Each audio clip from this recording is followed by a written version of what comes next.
Hello, my name is Forrest. I am a fan of being Puppycat, and I am also a programmer, like our friend Cass over here.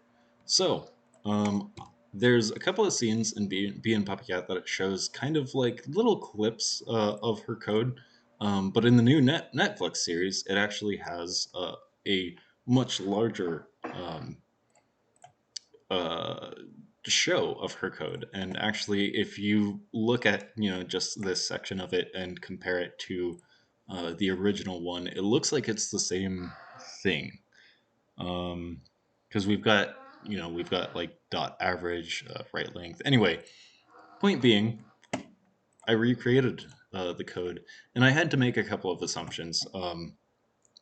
Like, here's some interesting things.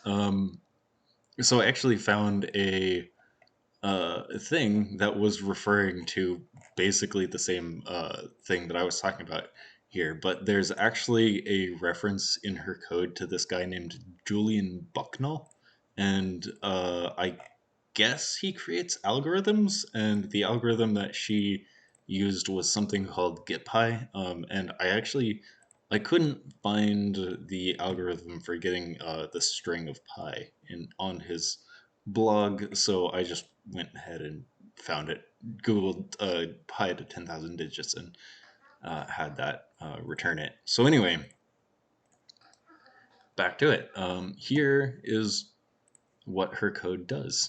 So technically, it doesn't actually output anything. So this is just some random output that is the highest level of output that I could find.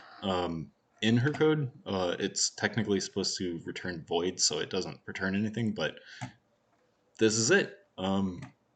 This is a pseudo random number generator, which makes sense because it's seeded by pi, so it's pseudo random.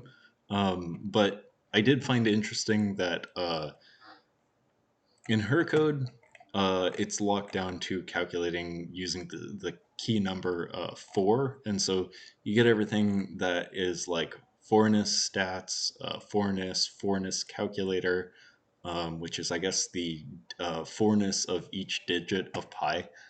So I went ahead and changed that to see, what you change here. And so, as it turns out, every number that you put in between 0 and 9 will actually give you a range of 6, varying between where the number is.